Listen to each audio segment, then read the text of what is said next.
What's so weird about Austin, and why does everyone want to go there? Find out in this episode. You're listening to Travel FOMO, a podcast for people self-diagnosed with wanderlust. Welcome to the Travel FOMO podcast. I'm Hillary Houghton, and I am here with my co-host and my husband, Jamin. That's me. And we are in the middle of our Cities in the States season. That's right. And today we're taking you down to Austin, Texas, live music capital of the world, home to South by Southwest, Austin City Limits, famous people like Willie Nelson. Yeah. And the Minister of Culture that makes sure all your lights are green lights. All right, all right, all right. Matthew McConaughey. Oh my gosh, that was a really good one. That was like a great impersonation. I didn't see that coming. And while we kick this off, we want you guys to go ahead and subscribe to the Travel FOMO podcast from wherever you are listening. It will make it so much easier for you to catch the next episode and the next episode and the episode after that. Yep, and you're going to want to. There's a lot of exciting stuff coming. Exactly, yes. So first and foremost, Austin. I mean, it's all about Texas politics. Yes. Heavy. Oh, yeah. People talk about the arts. It is got a ton of artistic people there, but it's also really heavy in Texas politics. Yeah. The state capitol is there. Yep.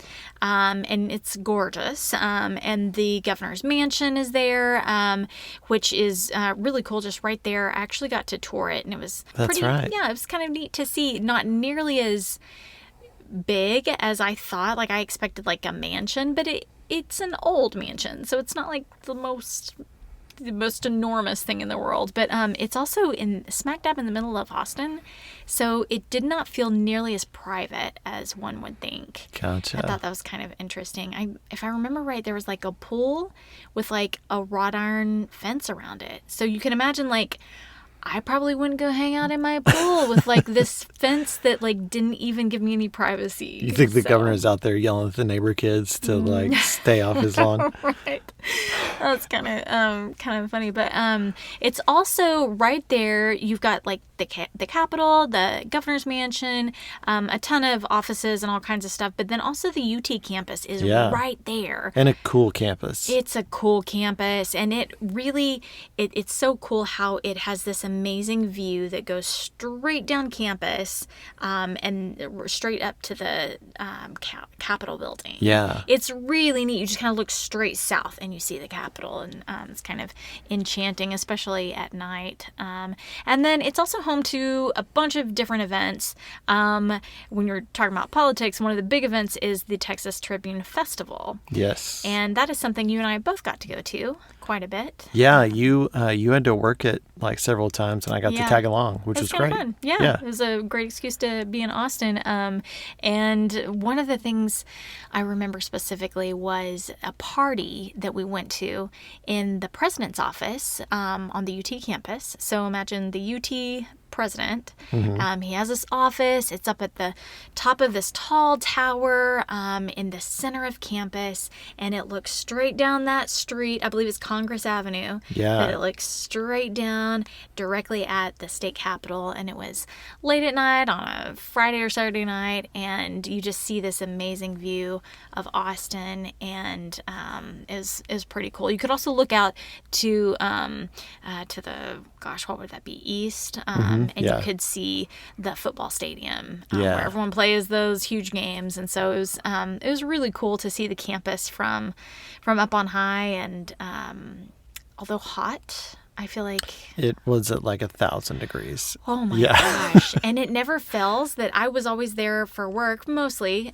for work, and everyone would be in suits and ties and their cowboy boots and all that stuff. And you're just like, oh my gosh, like are we really dressing up like this in this heat? Just sweating like a mug. Yep. And yes, we did. It was crazy. The festival's actually really cool. It's they call it a festival, but it's really just a series of events, that Yeah. focus on Texas politics. And so there's all kinds of fun things. Bevo the Longhorn, the mascot for the UT, Of course. for the UT system, it was there. And then there's also, all kinds of famous politicians that spoke. They've had all kinds of people like Hillary Clinton, Anthony Fauci, Willie Nelson even spoke. And even like sports enthusiast Lance Armstrong, was one of the speakers. It's pretty entertaining. So It really is really interesting. And when I first heard about it, I was like, well, I'll come with you because we're going to get to go see Austin. But this like Tribune Festival, like whatever, I'm not super into politics. But then I went and you found out like they talk about all kinds of stuff. And it's really interesting, like doctors or, people that do political polling, stuff like that. We went to one symposium with a bunch of campaign managers and they talked about strategy and things like that. So it's super interesting, way more than what I thought it would be like initially. So it's a really cool event. Yeah, they basically make policy make sense. Yeah. And they make it real for the average person. And a lot of that stuff is also streamed online, so people could see it. It happens in the fall, and so you could always go online and look and see what things are available to watch on YouTube or something like that. So Yeah, it's cool. And the food scene in Austin is great too. Right? We like a good food scene. Yes. And oh my goodness, so many foodies in Austin. Gosh. Yeah, absolutely. Food trucks are really big there, like a lot of unique stuff. I feel like all the food trucks in Austin that I've tried, they've all been really good. So if you see something and you're like, that sounds weird, but I bet it could probably be pretty good. It's probably pretty good. You should check it out. Yeah. And then Austin's also really well known for its barbecue. A couple of the big ones, Franklin Barbecue.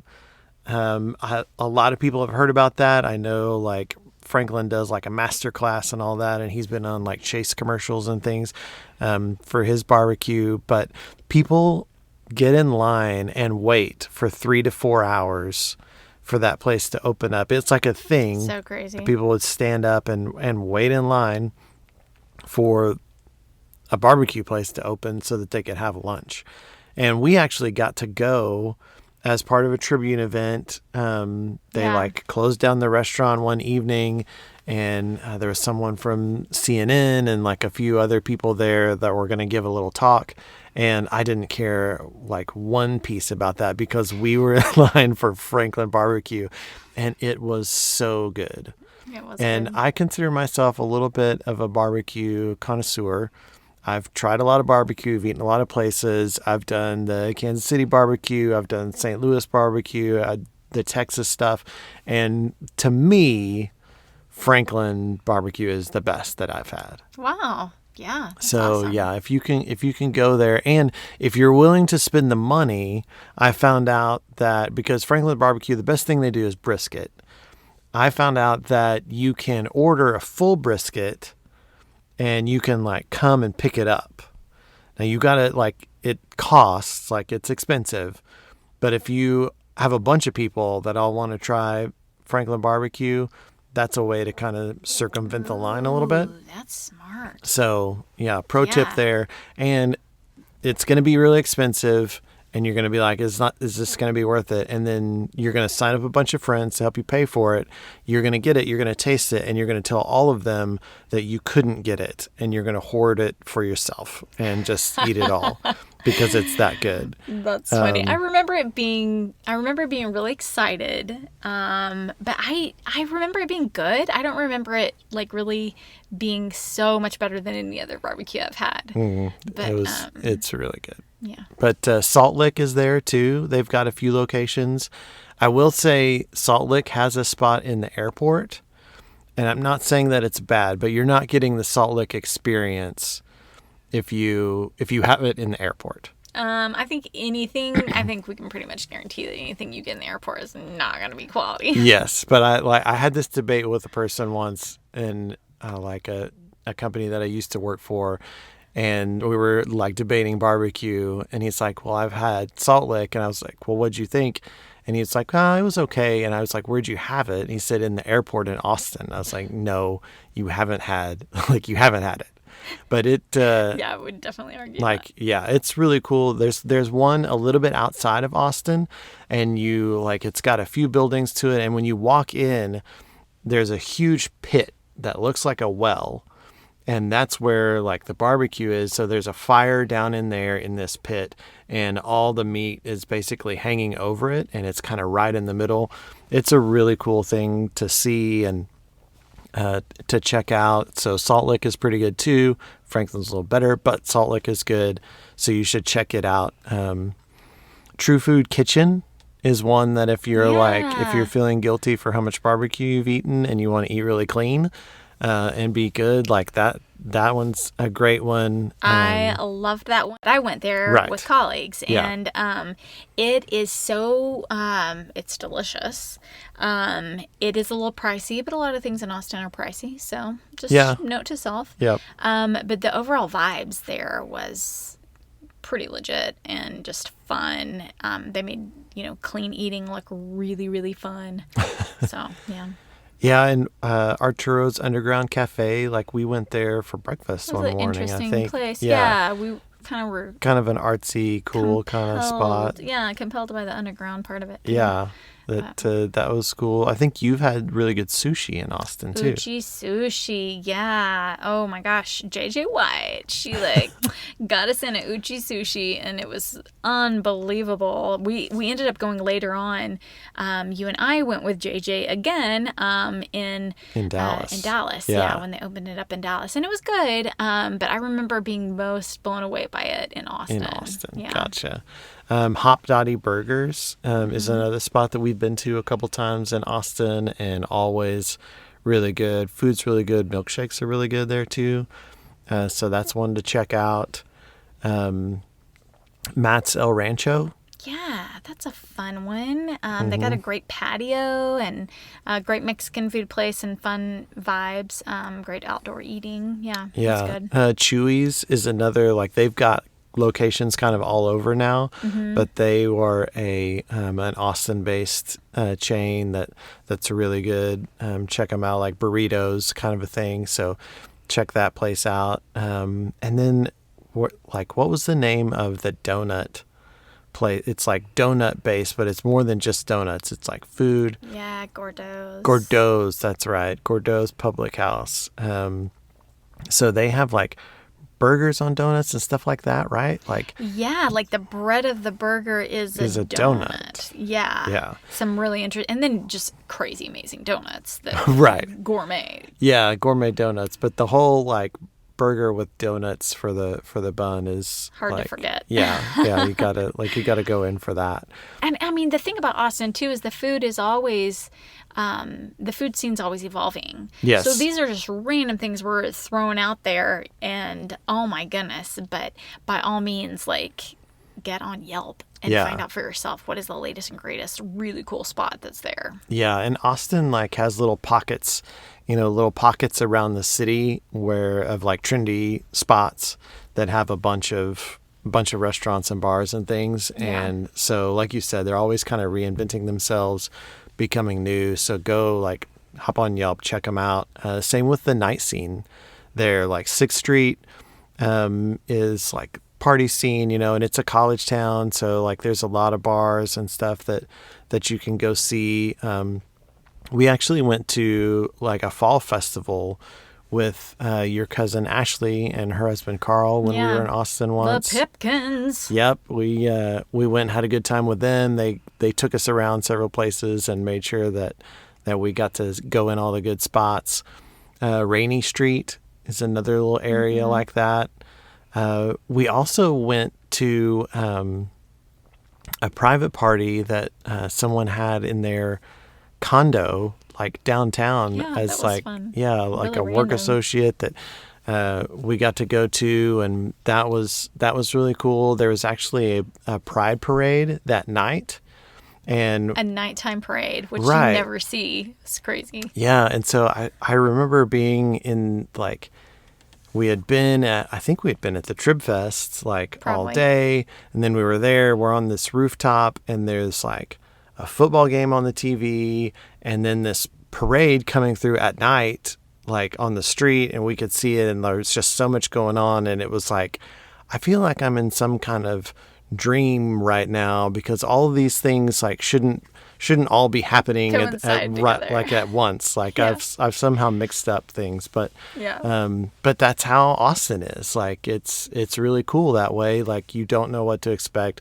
and it's this sort of blending of everything, blending of all these viewpoints because of the politics, blending of like the old city and Texas and barbecue and all this stuff, and blending of like university life and all this, where it all comes together and kind of makes it weird, but makes it really cool. Yeah, exactly. I mean, that is exactly how I would describe. If somebody asked me what makes Austin weird, I would maybe point that out, that like, well, it's this big pot of a bunch of different stuff. Right. And so, you can't imagine seeing such hardcore Republican politicians, on doing all the same things in the same restaurant as, with their cowboy hats and their boots and all that kind of stuff. And then in the same restaurant as some, street artist, right. It's just really cool. But yeah. And speaking of night scene, one of the things I think is so interesting is there's a Driscoll Hotel, or the Driscoll Hotel on 6th Street. And the reason I say night scene is because it's haunted. You do love a good haunted hotel. I love a good haunting, unless I'm actually staying overnight and I get a little scared. But I think that would be so cool to stay at the Driscoll Hotel and see how real the haunting is. When you're planning a trip, what are the tools you use? Have you ever thought about a better way? To plan more efficiently, to save money, optimize time? We all have some kind of limits on our resources: time, money, energy. Let's find a way to make the most of them. Let's find a way to help each other take the best possible memories with us when we head home from our journey. If your product does that, let's get together and share it here. Austin is also really outdoorsy.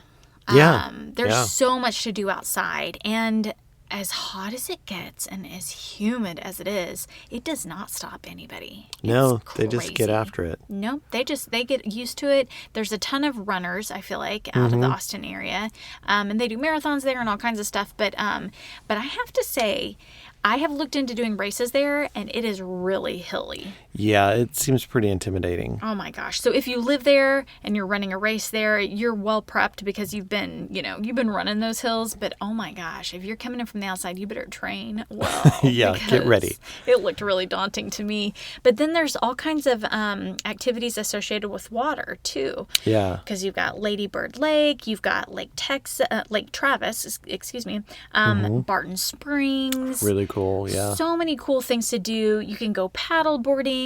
I've many mornings sat in a hotel room and starting to get ready for some kind of work event and look down at the river and seen like, oh, people are paddle boarding as the sun comes up. It's so amazing. So one of my dreams is to go back and paddle board like in the dawn morning hours and enjoy paddleboarding there. But people go kayaking. Ashley, my cousin, she actually took me, and we did some kayaking together, and that was fun. People go swimming in Barton Springs, which is natural springs that they've basically turned into like a pool. So it's kind of like in a river, but kind of on its own as a pool. It's really interesting. Yeah, it's cool. Like, it's a cool little hangout. Pretty cool. And then lots of hiking. Ashley took me hiking too. I just really got my workout in when I was with her. But the other thing that makes Austin weird is the bats. Yeah. Like, tell people about that. Like, you went and saw them, right? Right. So every night at dusk, a bunch of people gather on Congress Avenue on the bridge. And so this is the bridge that overlooks the paddleboarding and all these activities. And this is like middle of town, right? Like downtown. Like you're like right next to these huge hotels and everything. Right. And then, the Yeti store is right there where people are shopping, and there's the Austin American Statesman right there. And so there's all kinds of stuff happening. But everybody gathers on this bridge, and I'm talking about so many people, you arrive early just to get a spot so that you can see. And what you're gathering there to see is all of these bats just come flying out from underneath the bridge, and they make some laps around up in the air and stuff, and then they fly off, and it is crazy. It's like this crazy huge horde of bats, and they've become kind of protected. It's become this really cool thing that Austin loves, and it's their thing. Right. And believe it or not, every night people gather, every single night. There's never not a crowd on the street. I remember being kind of blown away the first time I heard about it, because I remember seeing stuff around Austin, a little bat statue here or there, or on a mural there'd be some bats and stuff. And I remember thinking it's kind of weird a little bit. And then finding out that there's this thing that everybody goes and watches all these bats fly out every night. And it's so crazy. It's a whole deal. Yeah. It's just wild. It is really wild. It is seasonal. I should give that disclaimer that I think it happens mid-March through early November. Okay. So, just the hot months. Right. When it's really hot. When you stand out there in the heat. Go stand close to people and sweat and watch the bats. That's true. But it's cool. It's pretty neat to see. Well, and the other thing about Austin too is it's in if you're familiar with Texas, it's kind of the start of what's called hill country. Mm-hmm. And we went to Austin once and actually went out and stayed in hill country, in a nearby town called Dripping Springs. Yeah. And we actually stayed in a teepee. Yeah. Which, so cool. Yeah, we found on a big giant teepee. Right. It was a huge teepee, a legit teepee, and out kind of in the middle of nowhere. There were there's a campground there with these teepees, and there's 8 to 10 teepees out there, and they're all kind of off on their own, so they're kind of private. But it was super cool. We found it on Airbnb. It was a great thing to check out and mark that off the bucket list of stayed in a teepee. And they had a nice fire pit outside, and so cool. And concrete floors. Yes, and a bed, a legit nice. bed in there. Mm-hmm. And there was a little space heater and electrical outlets so you could plug things in. Put lights up. We went right after Thanksgiving the year that we went, and we put Christmas lights up. Yeah, that was fun. Yeah, it was awesome. And such a cool experience, except it rained. It did rain. We got there the first night. The first night was great. Campfire, all that. And then in the middle of the night, it started raining. Yeah. And it rained and rained and rained. The whole rest of the time. Rained. Yeah. And teepees are not waterproof. Nope. So, and they forewarn you. Right. Right. They were upfront about it. They're like, hey, just so you know, there's rain in the forecast, and they leak. So if you leave, there's a plastic tarp, basically, put that over the bed to keep the bed dry. And it was crazy, because in my mind, I was like, okay, there's a spot or two where it leaks. That's fine. You avoid that spot. I'm kind of thinking of a traditional home or something like that. But what you realize later on is that it's a teepee, so it's a bunch of poles all stacked onto each other with canvas wrapped around them, and where the water comes in, it's at the top, and it runs down the poles, and then eventually drips off of the poles, but you have no idea when or where, so it's just little random spots where the water drips. I remember just about to fall asleep one night, and right into my ear, a drip, just right into my ear, and it was cold. Too. Yeah, it was cold because it was Christmas time. Yeah, and man, I just remember thinking oh, we're too far from anywhere to drive to a place where it's dry.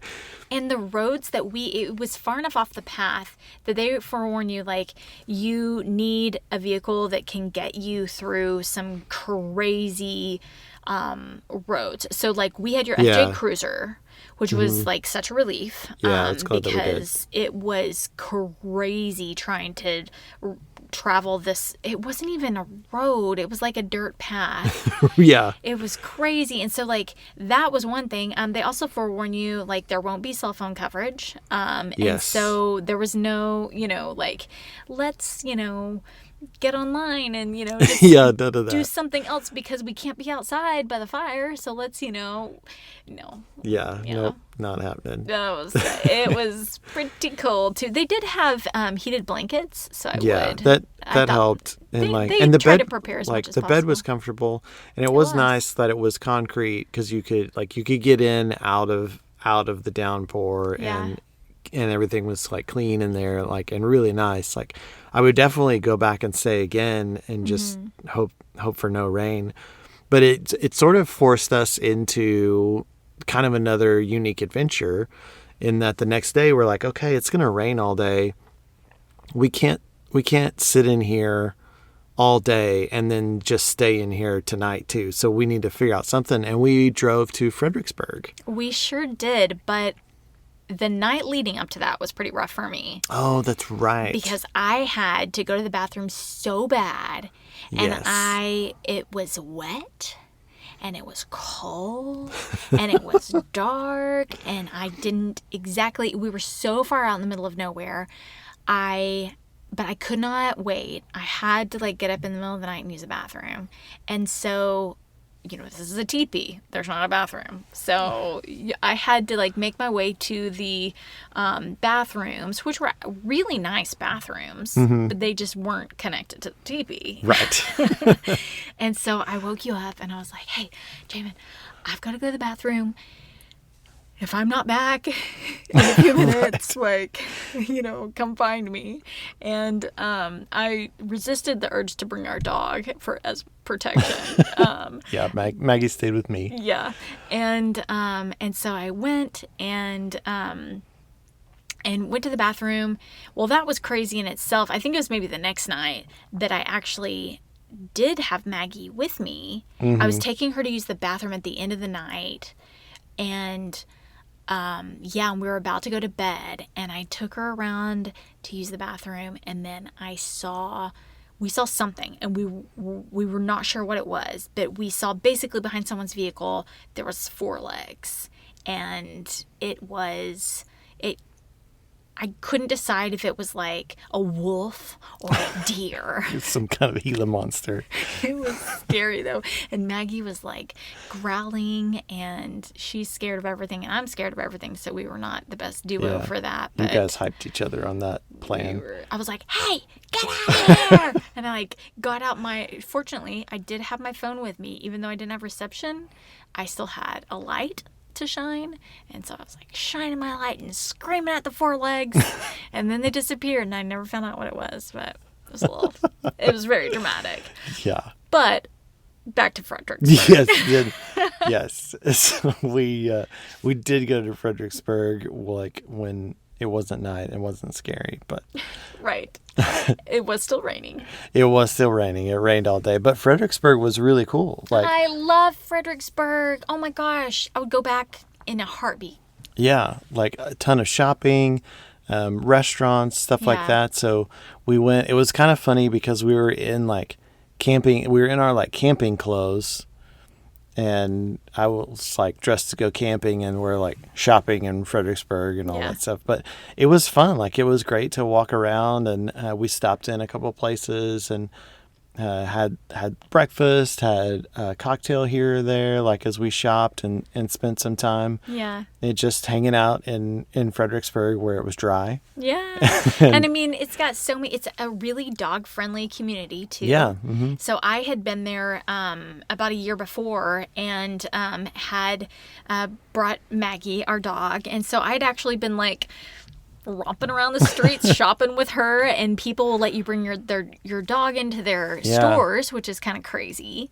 And yeah, you can, it's an open container environment, so you can get yourself a glass of wine and go shopping with it. Yeah. And so people are out and about just, having a beer, and a lot of German influences. Yeah, the really, really cool city. Like, it was originally a German settlement, like way back in the day, and they like hang on to a lot of that, which is really neat. Yeah, they really embrace it. Yeah. Yeah, a lot of the restaurants, the food and stuff like that, it all has that German twist to it, and it's really cool. Bed and breakfasts too.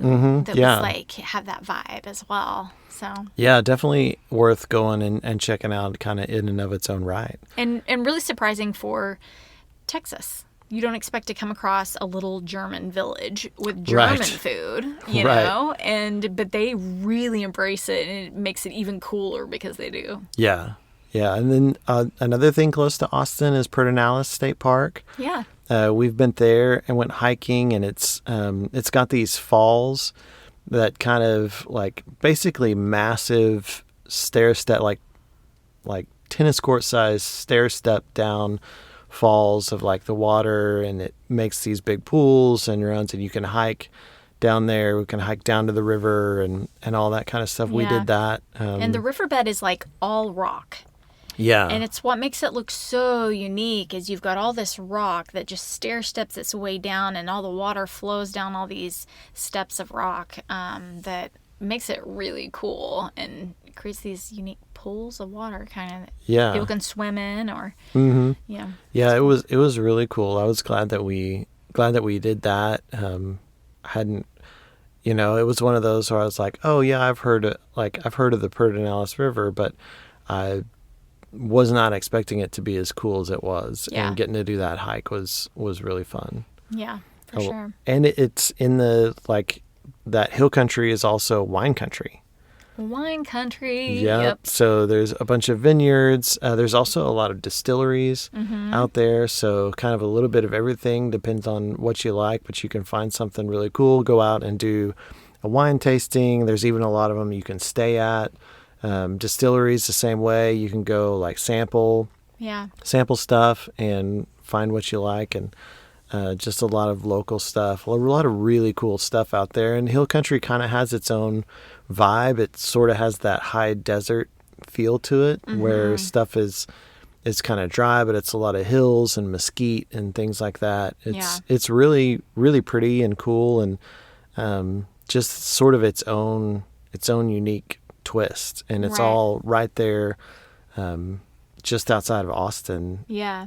And, not far from Austin, too, is the Guadalupe River, which actually has a ton of trees and all kinds of stuff. But I'm just throwing it out there because it's pretty close. It's fairly close to Austin. And it's got a great vibe. People go rafting down that river and have a jolly good time. It is quite its own scene as well. And there's a Schlitterbahn there. It's all pretty close to Austin as well. Yeah. So. Yeah, that part of Texas is really cool. If you haven't ever been there, definitely worth making a trip to go check out. Yeah. So many things to do in and around Austin. Yeah. It's especially in the fall when the weather's not quite like when the heat is just kind of taking the edge off summer a little bit. Yeah. But yeah, you can still do all the outdoor stuff and get involved in all of that. So definitely plan a trip in the spring or fall when the weather's great and go check it out. It's really cool. For sure. And as always, we will post some photos from our different adventures in Austin, and you can find those on our social media pages.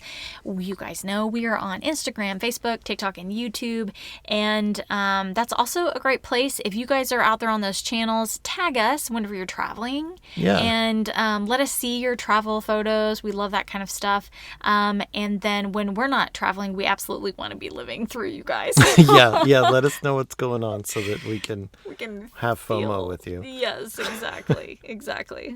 And if you did enjoy today's episode, make sure you rate, review, and subscribe wherever you listen to the Travel FOMO podcast.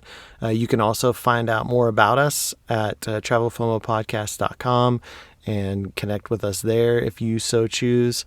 And we'd love to hear from you. That's right. And our next stop of the season is San Antonio. Yeah. So it is just an hour south of Austin.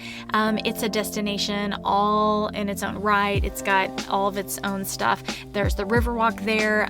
It was one of the first of its kind. It's got boutiques, restaurants, bars, all kinds of things, and it's a huge draw. But a lot of people don't know that it's just a small piece of what that city has to offer, and you're going to want to consume all of it because life is short. Wander well.